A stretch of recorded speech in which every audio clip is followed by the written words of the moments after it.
Hello and welcome to the Justin Hamilton podcast. Today we are welcoming back author Garth Jones to talk about the Australian movie The Surfer. Yes, the one that stars Nicolas Cage and is just great. Like, I really, really loved this film, and I can't wait to talk to you about it as well. Um, Before we get into that, just a little reminder. This week I'm in South Australia. I'm performing at Mount Barker on Thursday night. On Friday night, we continue the Adelaide Comedy 25-year anniversary with a show that includes Mickey D and I doing stand-up, then a live podcast that I'll be recording with not only Mickey, but Charlie Hill-Smith, who was my very first MC back in 1994, and then his band Truckers for Christ will be playing after that. So it's a going to be a pretty big show. So if you are not doing anything on Friday night, and I know you're probably not because the Crows got put out and Port aren't playing, so none of you have any excuses. Stop having a little sulk and come out and have a good time instead. And then on the Tuesday, Mickey D and I are in Coonawarra. It's a little tour with Mickey D, so I'm looking forward to that. So if you would like more details about that, please head to justinhamilton.com.au/gigs, and you will find all the details that you need to know to be able to come along. Also, over at Substack, I have released a new chapter of my One Foot in the Spotlight series. This one talks about the early influences on me for, I guess, my brand of comedy. And this is going to be a little triptych. So it's going to be these initial influences, and then there'll be the high school influences, and then there'll be a big influence that ends up kind of putting me on a path that, well, leads to me being right here. So if you would like to be able to access that, or if you'd like to access Patreon, where you can get your hands on live stand-up shows, or you can get yourself tickets to any shows that I produce, and bonus podcasts, stuff like that. You can find all of those links at my website, justinhamilton.com.au/stuff, and you will find everything you need there. Okay, let's get into this. This film came out, I think, in 2024. It's directed by Lorcan Finnegan. It's written by Thomas Martin, and it is essentially a psychological thriller, but it has an updated sense of the Ozploitation, and it follows Nicolas Cage, who is essentially a man who just wants to go for a surf at a very specific beach with his son. And unfortunately, he comes into contact with the locals, and in classic Nicolas Cage form, he unravels. And it is one of those films where it's it's surreal. It leaves you wondering just what happened, and I think it's great. I say in the podcast, Garth, I wish I'd seen this on the big screen. That was the one regret I had about this film. It is so beautiful to look at, and as soon as I know that it's been re-released at here in Sydney at the Ritz or the Hayden Orpheum, or maybe if you're in Melbourne, it will come back to the Astor, or over in Adelaide, maybe the Piccadilly will put it up, or the Palace Nova. I would recommend getting to the cinema to see it. But if you can't wait, you can also watch it on Stan. That's where I found it. So let's get to it and bring in my good mate, Garth Jones.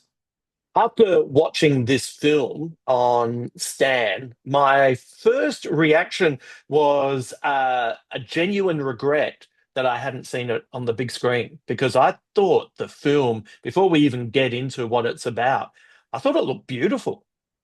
Yeah, cinematography is really stunning, isn't it? Yeah.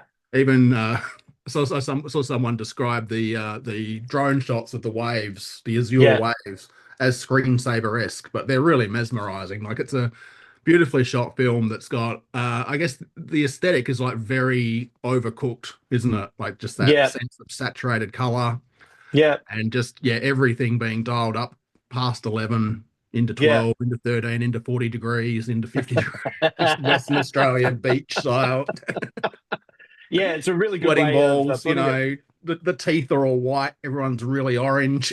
Yes, yes, um, and it just looks stunning, yeah, I and mean, the white teeth is a really good thing to point out. It's quite the thing, isn't it? it is. Yeah, I mean, Julian McMahon had a spectacular set. I'm pretty sure that Nicolas Cage's were veneers, uh, Yeah. but sure, whatever. And by the same token, I originally watched it on the plane to the UK. So Oh, did it you? was, yeah, laptop size. So last night we got to sort of big screen TV size at least. So we're on the Yeah. way. Hopefully there's a re-release. I feel like this will be. I think this has the potential to be like a cult classic, don't you think? A lot of people have, reading reviews over the last day or so, a lot of people are talking about it being sort of a midnight movie sort of scenario where, Yeah. eventually it'll gain a following. I Yeah. think that, yeah, we haven't had, a sort of a film, I guess, like this in the Wake in Fright mold, the ugly Australians, so Mm, much, the predatory environment in quite a while. So it might sort of yeah. catch on as something that's demonstrative of our burgeoning Nazism and all the rest that we've got going on at the moment, and like toxic masculinity and all the other fun things. Mate, I'll be honest with you. I'm about to enlist whoever the publicist is for the Nazis because they've done a great job. Because like Nazis were out, and now they're back in, and it just makes sense to me that there's a publicist out there who just really knows what they're doing. Well, I think they've got a book they follow. Right? It's got a fair amount of a fairly good guidebook that was written about 80 years ago, 90 years Oh ago. yeah. Well, But have I I don't mean, really what have struck time to me read that on, book. yeah, for sure. I'll get AI to read it to me. Yeah. What struck me on the second viewing after all of the events in Victoria too was like they discussing the members of the of the group the they weren't the Bra Boys, they were the Oh, the what are close they? enough. Hang on, I've got it written down here. Um, they're anyway. Yuki. Oh, the Yeah, sorry. Lunada boy. The Yeah, Lunada. Oh no, they were inspired by the Lunada Bay Boys. that's right. Yeah, oh, they're Yeah, the Bay Boys, aren't they? So yeah, it's like yeah, a very toxic version of like a home and away sort of situation. But what struck me was when they're starting to talk about all the occupations yeah, of the guys in the gang. And there yeah. was a report in the Fairfax papers this week, in conjunction with the White Rose Society, which is sort of an anti-fascist organization who tracks people in neo-Nazi organizations. And Right, they were sort of, for want of a better term, doxing all the people at these marches. So, right. they found the suburban dentist from Bendigo, Yeah, so and a similar sort of thing in this film where all these guys in this sort of surf cult of toxic masculinity in an Andrew Tate sort of sense, they're all yeah, just your real estate agent, all the yeah. people you don't suspect lurking below the surface Yeah.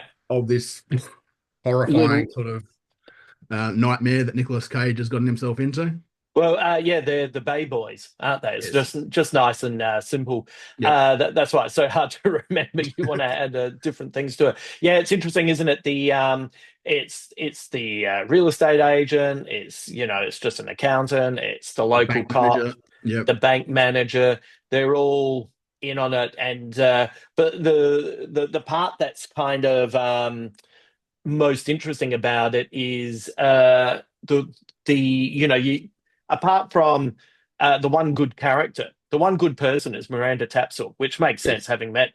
I know Miranda through her husband James Colley, and she's playing the type. She is a fucking delight. Angel. She is a very nice person, Yes. but it's all the other women who are like, well, they give the boys something to do. They've done good things in the community. It's people willing to stand up for it, which is, in a way, even more insidious than the people who are, carrying out the actions. I mean, what did we have last week as well? We had, Albo get up there and say the classic, there are good Oh, people on both sides, mate, essentially. you just can't Um, say that. no, If you made a decision to look, I'll accept confused. There might be some confused people there, but they're not for the moment. They're not good.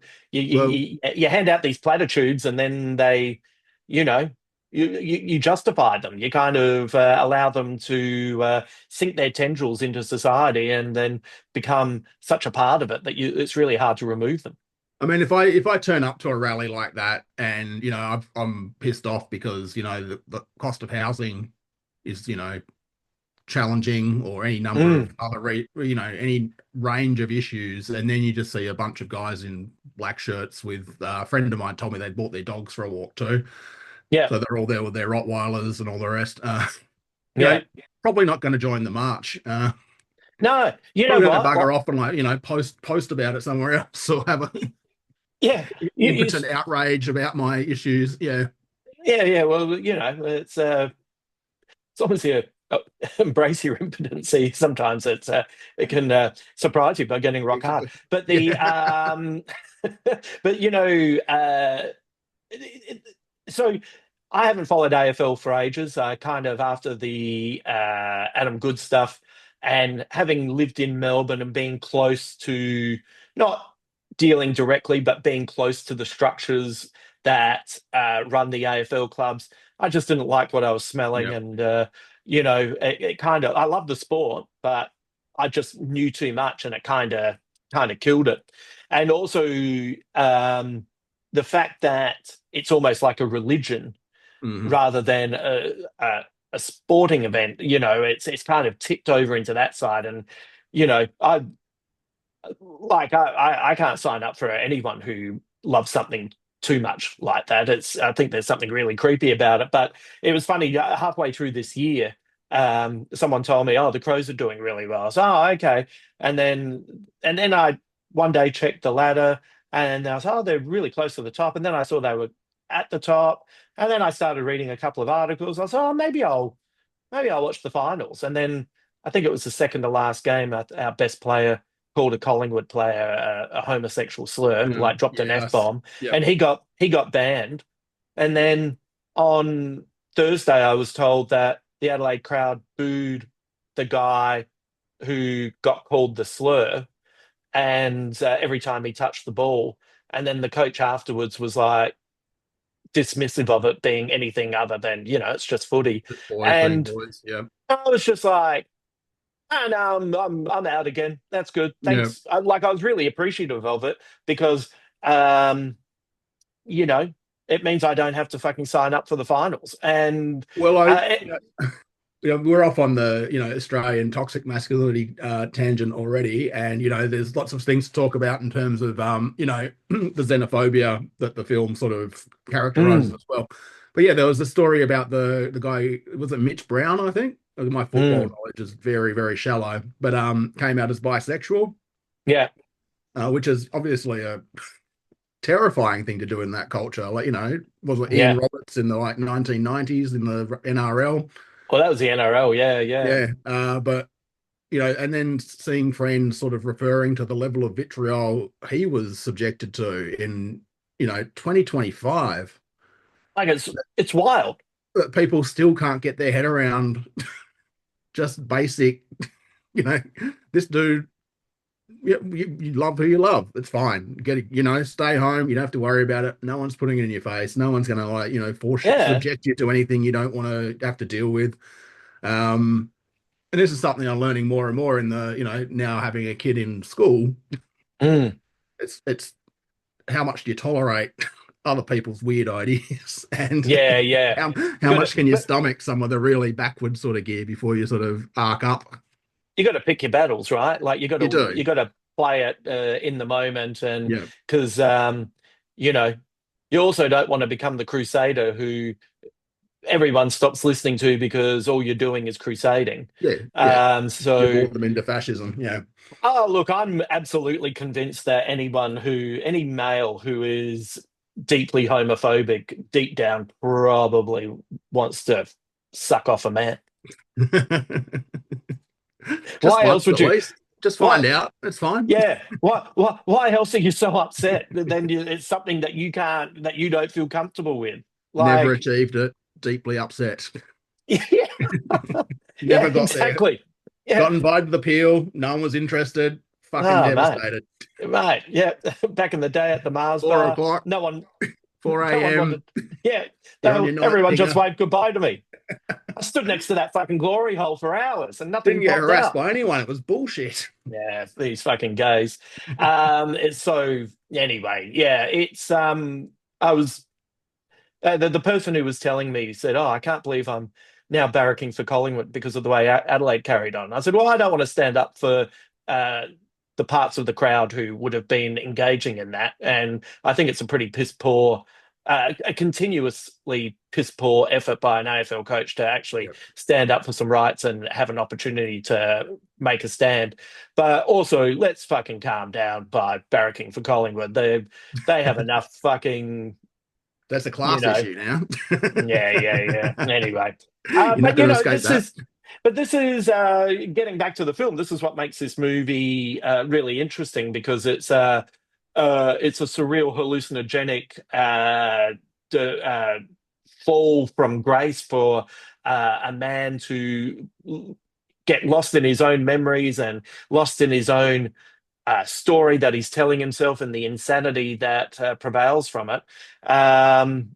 And it's in a culture that is bubbling under the surface at all times, but it also looks looks fantastic and at times is quite funny. Yeah, absolutely. I mean, it's the classic outsider coming back as well, I guess. Like Mm, he's gone to America to seems to have been, mildly successful. I mean, a $1.6 million house on the beach is, yeah, yeah, he's. he's I got the lowballing. Yeah, well, I got the impression that he is pretty successful, Yeah, and his obsessions probably have don't derailed allow him him. to and don't Yeah, allow him to enjoy it. he's Mate, the doing all house the is out of your pay range, and it's yeah. okay. He's doing all the right things. He's done the pathway to success, Yeah, and everything's the wheels have fallen off regardless, I guess. yeah, And I guess part of the themes of the film are that there's those guys do get sucked up into that sort of manosphere mm, influencer sort of culture. Uh, mm, he fights against it, yeah, you know, or does he? Because it's part of the hazing ritual, really, to sort of go through the absolute depths of depravity to maybe earn the right to be a part of the gang or the group. Um, yeah. I've never loved hanging around with dudes, so I don't know exactly what dudes do when they're together on mass. Mate, I've never hung out with those dudes. No, I can tell you that much. I'm You not sure know. what they get up to, but I'm aware of a few sort of, primal screaming circles and things like that, where they Mm. probably do a similar amount of, maybe not the branding, but sure. Um, But yeah, it is interesting where you can tell early on the relationship with the son is, that he's taking him out of school when the kid just wants to, you His know, dad. just finish the school, and then this obsession with, going for a surf, and you can tell early on that the dad grates. Yes, He's trying to. Obviously, his father has died in the past. It's a suicide, isn't it? it seems to be a suicide. And I think, it's a Yeah. lot of, I mean, Nicolas Cage is, probably a little bit old for the role, but there is that Mm, sense of like the middle-aged guy trying to sort of like imprint his, goals on the kid, and the yeah. kid's just not having it. Yeah. It's a dangerous one. That never have too many expectations on what your child's going Yeah. to do. You sent me a text message, and I thought it was on the money. I was of course, it's always great to watch Nicolas Cage, and he knows how to play this kind of role. It's like a watered down version of Vampire's Kiss, isn't it? Yes. Yep. Yeah, Yep. and which I had I read someone mentioned that, and I was like, oh man, I haven't thought of that film in a long time, but it is, there is something similar to it, Yes. Yeah. and but I did have a moment of going, this film had been like with Charlie Clausen in the lead. That's what. Yeah. That's right. Yeah. Or Like, even just playing the cop. yeah, Back it up. yeah. But yeah, his slow descent. It's funny. There is a part of the film where you go, how much more can I endure as a viewer, shit going wrong for this guy. It's interesting that, I mean, the decisions he makes too, in terms of where's he, he's got multiple opportunities to leave before the shit really hits the fan. Yeah, And you've got the vagrant character who could be a mirror of him, yeah, could be, who's nominally the guy whose dog's been killed by the Bay Boys, and he's yeah. there to try, hunting for his son, who he thinks they killed too, or Mm. disappeared. Um, and is it some sort of, Loop. loop? Yeah, some sort of loop happening, or is he, just having that meltdown around his surfboard, the totem that gets Yeah, taken away from him, that represents everything, that strips him down to, his basics. You yeah. know, doesn't eat the rat, disappointing, but rat usage No. nonetheless quite good. It's such a funny moment. No, it is hard to imagine someone else other than Nicolas Cage It's true. committing to that. But the But it does seem like a bubble, and it's, that he's trapped in some sort of bubble, and one explanation is that everyone's been sort of briefed to take him through this ritual. And the mm, other one is that he's having a paranoid episode based on his, upbringing, or his lack of upbringing, I guess. yeah, like maybe the film is because of his father's death, and he just gets obsessed with buying that house, which is just slightly out of his pay range, Yep. and it just gets sold to someone else, and he has a nervous breakdown, and Well, there are a maybe few maybe he audio dies snippets in of the. it. Sorry, Yeah, go on. there are a few snippets where you hear his wife telling him to wake up, Yeah, and a few references to dreams and things like that. And yeah, I was going to say the aesthetic of the dream sort of, and the sort of the aesthetic of the film and the events that take place. Sort of, have you ever taken melatonin to try and sleep? yeah, yeah. I have. It's pretty much this film. Yeah, That's how it works for me anyway. Where right. I just have these Yeah, horrific paranoid, everything, battery runs out on the phone. You're yeah, running in place basically for, eternity, those sorts of dreams. And that's what the film sort of feels like, that sort of fever dream of yeah, synthetic sleep aids. yeah, yeah. Interesting. I don't. I'll have to think about that with melatonin. I'm not sure. Have I had that or? I think some people get, yeah, I mean, Yeah. there's a range of different sort of natural remedies that you sort of, people get variable sort of dream results out of. Yeah, I Um, think I do have. I find melatonin sometimes doesn't work for me, and then when yeah. it does, it hits hard, and I'm in I, bed pretty soon. I know you got a sponsor now, but I will back Carmava, which is Carver in a powder form. If we can try and Oh, get those guys on board. oh, Uh, mate. Yeah, yeah, yeah. comes in a If you, satchel, 20 doses, fucking sleep yeah, like a baby. mate. If you're listening, I'm open for business. All right, I'll fling it their way. They're a Kiwi business. Yeah, great, great. Mate, I love New Zealanders. I'm more than ready to go. Yeah, there was a part of me that wondered uh, if he died in the bum's car. Yep, You yep, know, um, it, but it's interesting, isn't it? Because you kind of get to the end, and like Miranda Tapsell's character does sort of suggest a grounding to the story, which is pretty interesting. yes, I think that's kind of like, seeing him with the car is like, oh, well, maybe he isn't quite as insane as we think. He's just yep. having a really bad run of luck. But you know, uh, yeah, it is interesting that it might be potentially uh, he had this nervous breakdown a long time ago, and he's now the bum. Maybe, He's been maybe, living in that car park and being victimized, and yeah, as the bum takes away sort of the status symbols, or the clothing at least, and the status symbols get taken away, yeah. and I mean, I who haven't takes their landed shoes on off in a something. public? But who takes their shoes off in a public? No, it's so disgusting. Like the film is quite disgusting at times, like the fucking dog shit in the water, and then Classic move. classic move, and then there's that moment where he pours opens the tap and Just the uh, orange sort of, yeah, and it's oh non-potable. I mean, you don't drink water in like right in the sort of rest area bathrooms. That's just no, a you're no. straight, yeah, you're straight to some sort of gut disease. You know, It is interesting. Uh, you know, I think Julian McMahon was really good in it.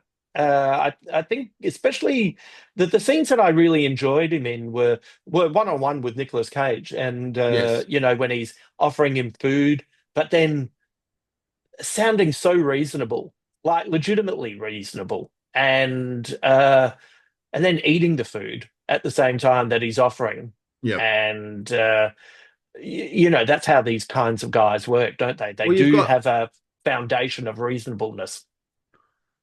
I mean, yeah, he does embody that sort of, the guy who probably is. I mean, we're talking about certain people's hometowns and people who sort of peak in the places that Yeah, they're from. Uh, yeah, that guy lives in every one of them, or a variety of those, that version of that guy who's sort of, peaked in high school, yeah. but is sort of, and obviously he's maintaining a crew of people who are substantially younger that buy into his Mm, bullshit. His cult could just be, you know, uh, having beers on the beach with your mates and mm, neglecting your family. But his he embodies that really well, and he's sort of the outfit with the red towel, mm, hoodie towel. mm, It's got a very the boiled sort of tan, very it's almost satanic in certain mm. shots. Yeah, That little mustache, yeah, upsetting. yeah. Really upsetting. But yeah, he's a reasonable cunt basically. In a lot Yeah, of yeah, senses, yeah, I'm your mate, but I'm going to treat you yeah, like shit because I need to yeah, teach you a lesson. yeah, Yeah, yeah, yeah. And he really, yeah. I bought every scene that he was in, and I could understand why.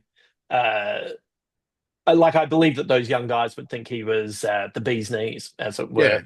I thought the other young actors were really good as well. I actually found them to be uh, quite realistic and therefore uh, quite terrifying.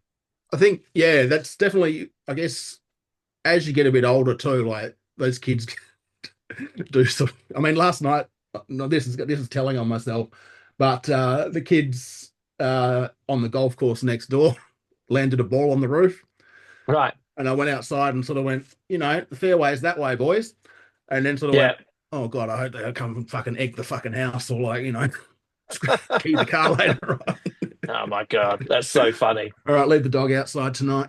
Terrifying youth on the man. links. What a moment of discovering that you are, without a I doubt, know. It's just like, a what the fuck middle-aged happened? dad. Once upon a time, you were that kid. I know. What happened? What happened? But that's putting yourself in the place of as you get older and you're taught by the media that like obviously anyone under like 20, 25 or whatever must be carrying a box cutter at all times and is about to Yeah. like lift your wallet or whatever or dox you or do any number of things. Those surf kids especially for some reason, I guess because we relate them to Cronulla and things like that as Mm, well. And there's mm, like a cultural memory of all that shit. They are yeah. particularly scary and a little bit unhinged in that sort of sense that you're not sure what they're going to do, and they never touch him really. Um, Yeah. it's all psychological terror to a large extent. Yeah. Yeah. It's I think there is the thing that's um confronting about them is that there is no you can tell that there's no hope of reasoning, Yep, yep, and that's what makes it scary. Um yeah, I by the way, uh Justin Rosniak is the cop, and yes. I really enjoyed him in Mr. In Between. Ah, right. Yeah, Yeah, I he's haven't seen it. oh, have you not seen No, Mr. In Between? I will name Oh, drop. Our friend Emily Barclay is in it, but that still hasn't yeah. got us around to actually seeing it. Yeah, Oh, yeah. it is great. It Yep. is one of the, I reckon it's one of the best TV shows Australia's ever produced. Okay. And it it could kind of live in this world. a little bit. Mr. In Between's more grounded. Yep. It can be darkly funny. They're all the episodes are directed, I think they're all directed by Nash Edgerton. And there's I'm gonna there's write it down. ramifications. Yeah, Yep. there's ramifications for every action, and yeah, it's I think the whole series is pretty fantastic. Easily one of my favorite TV series of the 21st century. Yeah, cool. I'll get onto that. Yeah, Yeah, it's Alan about Sepinwall time. was a big fan. All right. Yep. Yeah, Yep. so it definitely had the overseas love, and I don't know if I told you this, but uh, Tom Gleeson and I were going to see the Naked Gun preview, and while we were in the line, we turned around and Nash Edgerton was behind us, and he'd gone to see Weapons and didn't know there was a preview on, so he was a bit. People were talking to him and freaking out, and you would have laughed. Tom and I quite clearly turned around and went, "Oh my God, it's Nash Edgerton!" And then we were talking at him about how much we love Mister In Between and all of that kind of stuff, and Yeah, cool. uh, uh, and he was saying that the lead actor, I can't think of his name off the top of my head. Nice. He's only ever made the one movie, and he's made this TV series, and he's had all these other offers, and he just doesn't really Scott Ryan, and he Yeah. just doesn't really seem interested in taking any of them. Right. Very interesting. Very Interesting interesting. guy, but he is, you know, he's definitely got some uh, the kind of charisma that can't be quantified. That's yeah, from what I've seen of the trailers and all the rest, yeah, definitely there's something, yeah, sinister going on there and Yeah, yeah, interesting sort of, incredibly range watchable, there. and also just funny at times as Yeah, well. cool. Right. That real dry Australian sense of humour Right. comes to the Yeah. fore. Onto But it. anyway, Cool. well, we should finish up with this. Do you have a take on what happens at the end, or do you just kind of let it wash over you and flip between all the possibilities? I wonder if that last shot was an homage to Peter Weir's The Wave that we talked last wave that we talked about quite a while ago, last Yeah. year maybe. Huh, Um, yeah. washing it all away, on the nose a little bit. But we never Well, see him surf. no, he kind of We gets out there He gets on his out there, but stomach. he's witnesses the what happens at the end. We won't spoil that bit, but Yeah. and he does that. There's the screenplay does sort of flag that at the beginning with the sort of offhanded references to how the wave is born out in the storm and sort of washes Yeah. in, washes everything away, and Yeah. gives us a sense of where it's going pretty early on. Yeah. Um, yeah, I was thinking about this last night, and I mean, the I think we sort of get taken through the sort of hallucinogenic side of things. He definitely has dehydration. Yeah. He does have a episode because he's got no water. He's got sunstroke and all the rest. Takes Mm, himself through that little sort of journey into his own psyche. Probably comes out the other side. Uh, mm. Gets his son comes back. I mean, I found it interesting who the vagrant chose to let go. All things said Yeah. and done. Yeah. I mean, Yeah. that might point towards a little bit more of a moral reckoning, like in a sort of abstract sense, I guess. Yeah. Um, Yeah. It definitely could be a movie about a guy who has to let go of what he believes his past is to find some sort of grace in his yeah, or present. closure, and Yeah. that release. You let go of the school bully, let go of Yeah. the desire to have the childhood home. Yeah. To try Just to recreate something that never yeah, existed. yep, That's interesting. That's an yeah. interesting thing to explore. Yeah, absolutely. And it's interesting too that it was written and directed by two Irishmen.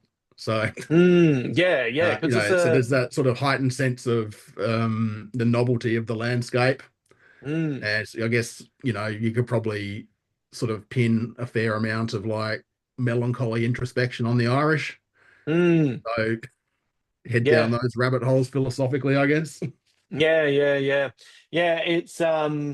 Uh, it's funny, like you see in some Australian films, and you see pictures of kangaroos, and you see all that, and you go, "Oh God, that's so on the nose." But this leans into it so heavily. It's But it's really entertaining. shot through that sort of, I guess, foreigner's perspective in the sense of, Mm, he's been away for probably 40 years. It's all alien mm, to him. It's all, the kookaburra's laughing at him. yeah, Not sure where the constantly. rat came from, but Yeah, yeah, yeah. Well, the kookaburras, the uh not only is it the laughter, but when you know anything about kookaburras and how they're the fucking biggest bullies out there. yeah. Um, you know, that was one of the first time that I kind of learnt that, which was actually, weirdly, maybe in the last 10 years. I didn't know that for a long time. And then anytime, especially out in Randwick, you'll see out in the parks, you'll see a kookaburra just sitting there laughing. And it just gives it a whole different flavour, knowing that Yep. that's that kookaburra going, no, mate, this is my area. You can all fuck off. I will take you down. Yep. I own it. It's fine. Don't, yeah. Kookaburra versus magpie. Don't like it. Yeah, yeah, Don't like it at yeah. all. No. Well, I'm glad that you suggested this because I had kind of seen that it was being made. Never saw a trailer or anything, No. and then it just kind of came and went before I even had a moment to have a think about seeing it. Yeah, I think it was at But Cannes last year, so it's yeah, taken a long time to sort of get the Australian rights, and obviously Stan grabbed it. Um, yeah, but yeah, it was only in the cinema very briefly, I think, maybe yeah, in June. But it's a yeah, pity. yeah. Yeah. Yeah, I hope they, like I went to the Hayden Orpheum on Saturday night and finally saw hundreds of beavers, Oh, yeah. and which was, have you seen it? I haven't seen it, but I've listened to a few interviews with the director. Oh, it's so great. Like, it's so great. Like, about 15 minutes in, I was like, geez, how are they going to keep this up for a whole film? And they do. And it's really entertaining. And everyone in the cinema was right into it and invested and laughing hard. And hopefully, The Surfer will become one of those Hayden Orpheum, Ritz Cinema, Yeah, go to Piccadilly the and Astor. Adelaide. The Yeah, Astor. The Astor would be great. Yeah, Films. I was doing a quick run through the Australian reviews of this in Mm. terms of authenticity, and our old friend Jim Shembry came up, Jim and Shembry. yep, and he's quite prolific to this day. He said he saw Mm. it at the Astor, so Mm. it's already got that sort of Got that yeah, that status. vibe's going. Yeah, that status is happening already. So Yeah, well, I'll be keen to as soon as I get an opportunity to see it on the big screen. I'll yeah, definitely, be, I'll I'll I'll pick who I take judiciously. absolute as always. Yeah. Hey, before I let you go, we're recording this just after the Alien Earth episode, which was the mini movie about what happened Yes. on the ship. Do you have any, just off the top of your head, any ideas where you think this might be going? Um, I am. I mean, we didn't see any of the Lost Boys this week, last week Mm, because of the flashback. I thought yeah. it was very, very telling, the sort of hierarchy of danger Mm, on the ship, with yeah. the xenomorph sort of ranking probably fourth or fifth in Mm, terms of terror. mm, But I think we're going to get a feint, and that I don't know that Boy Cavalier is going to end up with the Midge, the Oculus, mm. necessarily. I No. think I think we're going to see what happens when a synthetic ends up being Yeah. impregnated, for sure. I think that's his ultimate goal, is the longevity. He's testing out the Lost Boys Yeah. in preparation to upload himself, or maybe into Yeah. Kirsch even. Well, I'm scared for Timothy Oliphant. Oculus does seem fascinated with Kirsch, and it's Yes. funny. Cavalier comes in and is knocking on the window and pointing that he's the genius, and it's like, nah, I think this guy, this little alien, I think she knows what's going on. If she's got an Uh, agenda. yeah, you said to me before we started recording as well that we haven't heard it speak yet, and that has sent a gross shiver down my spine and the hairs on my arms up. Well, I just got that too because I just realized that they were getting Wendy to do the vocalizations of the xenomorph. Yeah, So yeah, yeah, that's the it thing. makes sense. Yep. You know, I want, maybe if Oculus gets into someone like Essie Davis, and then she gets to play unhinged alien that's speaking in this stilted form. Now, not to veer off too far, but like, is her husband designed to look like Aliens era James Cameron? Well, he, When I he first was saw him, I in. was like, is this just like a little subtle nod? Like, is Arthur That's supposed to funny. just, Maybe, like, I don't know, I like mean, that's how he, like that. He was in the last season of Fargo. right. He was the husband. So he could be like. There's lots Just a of little little Easter egg, that's touches. all. Yeah. Just thought Yeah, that might have been a little nod. yeah. It was funny. One of my Patreon subscribers. Where is it? I wrote it down. Oh, Corey. Corey sort of said, I don't know why people aren't mentioning Geiger in the DNA of this. Which I thought was a really interesting question. And I replied to him, I think there is so far uh, less of the sexual violence that you find in Alien. Yeah. It's been a little bit more uh, different kinds of horror, and I think that's why the Geiger aspect of it doesn't feel as apparent. Well, Also, this yeah, sorry, go on. Sorry. Yeah. no, keep going. Oh, they haven't, we've seen there was an off-screen chest bursting. Mm, We've seen the zygote version, sort mm, of, harvested lung, sort of mm. stepping away from all that penetrative sort of stuff that, Geiger, loved dearly.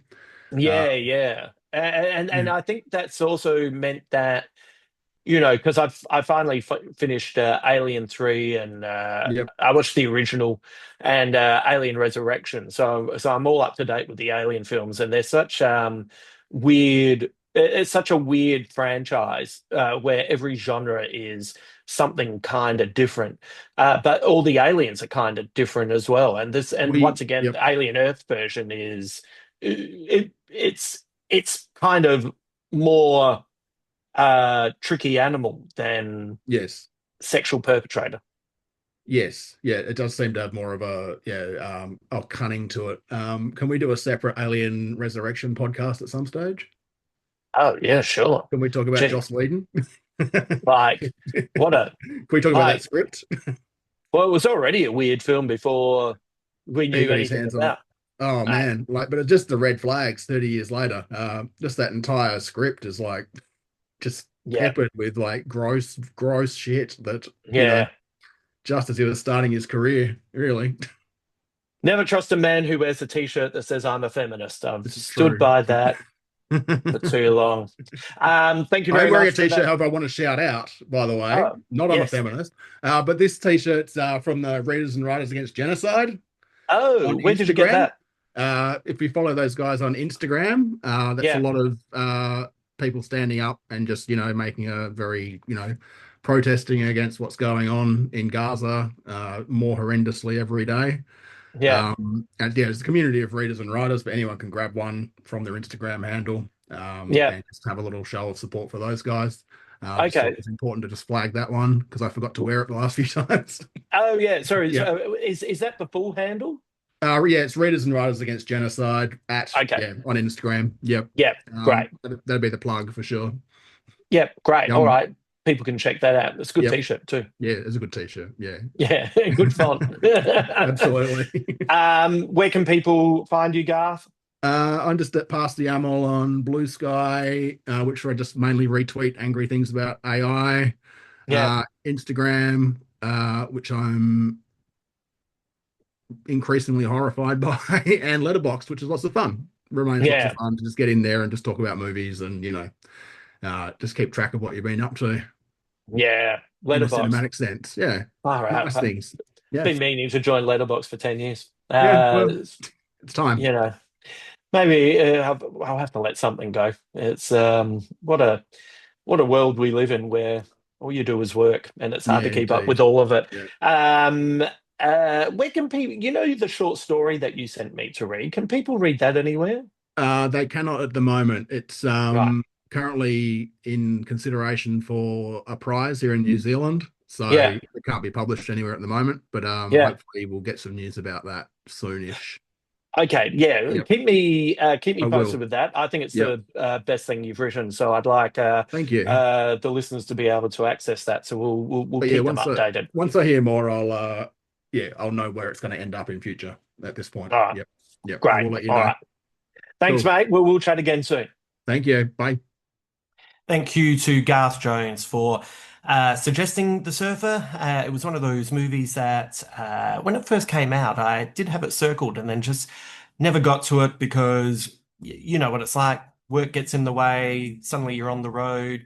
I think I was doing a bit of traveling at the time, if I remember correctly, and regional cinemas. It's very hard to catch movies when you're driving about because there's usually only one session and it usually clashes with the gig that you're doing. But anyway, I'm so glad that he suggested it and I'm so glad that we watched it. So we have a couple of good ideas coming up for the rest of the year. So keep an ear and an eye out for them. Once again, just a little reminder, I'm in South Australia this week. I already mentioned it at the start. So head over to my website, justinhamilton.com.au, and you can find links to the shows. And you can also find links to the Substack and the Patreon, whichever ones appeal to you more. If you prefer the writing, if you prefer the audio, they're in slightly different lanes. So you can find that there. And then also, I'm slowly building the YouTube page. At the moment, it's mainly podcasts, but we'll be putting up some stand-up shows there very soon. So keep an eye out for them as well. So there you go. Heaps going on. And I'll be back later this week with musician Nick Kennedy talking about music, the music scene, what's going on. And I want to get a bit more music into this podcast. I think Nick might be my conduit for that. But yeah, there's so many interesting things out there and so little time to be able to discuss all of them. But yes, hopefully we will get that going soon.